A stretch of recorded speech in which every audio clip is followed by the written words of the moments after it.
my friends. How are you guys doing today? I hope everybody's having a great day. I know I am. It's a beautiful day outside. It's a little warm, but it's a great day. Anyway, guys, thanks for stopping in and talking about some movies with me. Today, we're going to be talking about a movie from, let me see what this is, 1987 called Gandahar. All right, kind of like Kandahar in Afghanistan, but Gandahar. Okay, with a G. And this is directed by René Laloux. It's a French film, French animated film, okay? And this is, this is kind of in the Bakshi style, very heavy metal, very what's that? Fire and ice, those kind of animation that, hand drawn. But the only thing is, I watched this on Prime and the transfer's kind of like it's not high def. It looks like a 1980s VHS, and on a big high def TV screen on a 4K, it just looked grainy and kind of blurry. And I wasn't impressed with the animation style overall. The story was weird. It has like I think it's based off an Andre Asimov, an Asimov story, right? And so it's about time traveling, and it's about just different, like there's all these fantastical creatures in it. And there's this character, our main character's name is Sylvain, which I find interesting. But it's very weird. It's very surreal. Like, I feel like if you were back in the day and you were on some heavy narcotics, you'd probably be like, whoa, man, that's freaking cool. So, I was watching it, and to me, it just looked like there was like a scene where Sylvain, our main character, and this chick are flying on this, what looks to me like a flying maxi pad.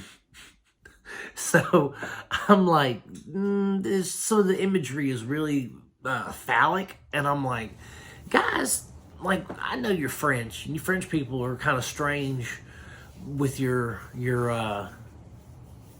imagery, and how you don't care about innuendo and things like that as much, I guess, as an American audience would.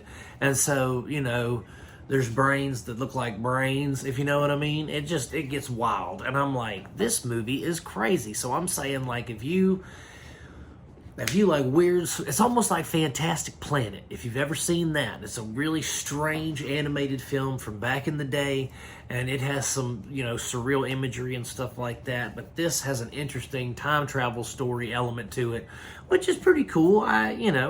But overall, I thought that the voice acting, it sounded like a He-Man cartoon, and then the actual, like I said, the art style, I'm sure if it was in high def, I would have gotten more out of it.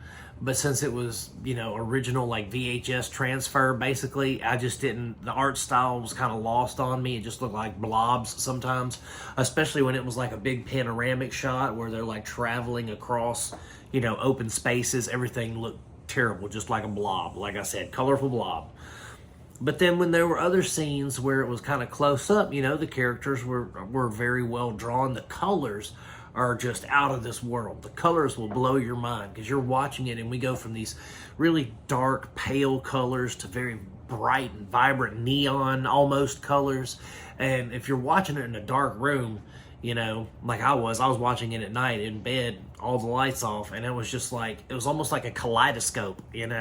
There's just colors and different variations of colors and the backgrounds, and it was just really good. And the score is just appropriately 1980s, French 1980s. There's synthesizer and guitar, and just it sounds good. It's a well-made film. If I could have just gotten it in higher definition, it would have been great.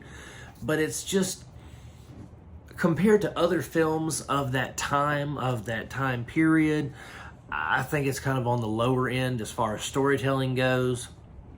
Even though the story is pretty complex as far as, back and forth in time, and time not being linear, and just, it was kind of ahead of its time in that respect. But the way it's presented is kind of confusing.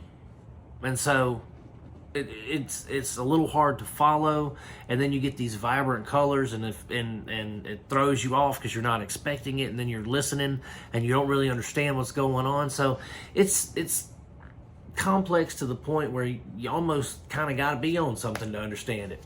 So I enjoyed it. I thought it was a good animated film to go to bed on, but it's, as far, like I said, as far as stuff of its generation, the late 80s, early 80s, stuff like that, it was kind of middle of the road. So I'm going to give Gandahar, I couldn't remember the name of what we were talking about for a second there, guys. I'm going to give Gandahar 2.5 out of 5 stars, because like I said, middle of the road, not great, but not bad. And so that's it for Gandahar. You can check it out if you want to. It's streaming on Prime. That's the only place I can find it. That's where it was advertised to me. So check it out on Prime, guys, if you want to. And that's it. Thanks so much for watching. By all means, like and subscribe, guys. And as always, I'm going to keep doing this as long as you keep watching them. God bless y'all. Peace out. See you soon.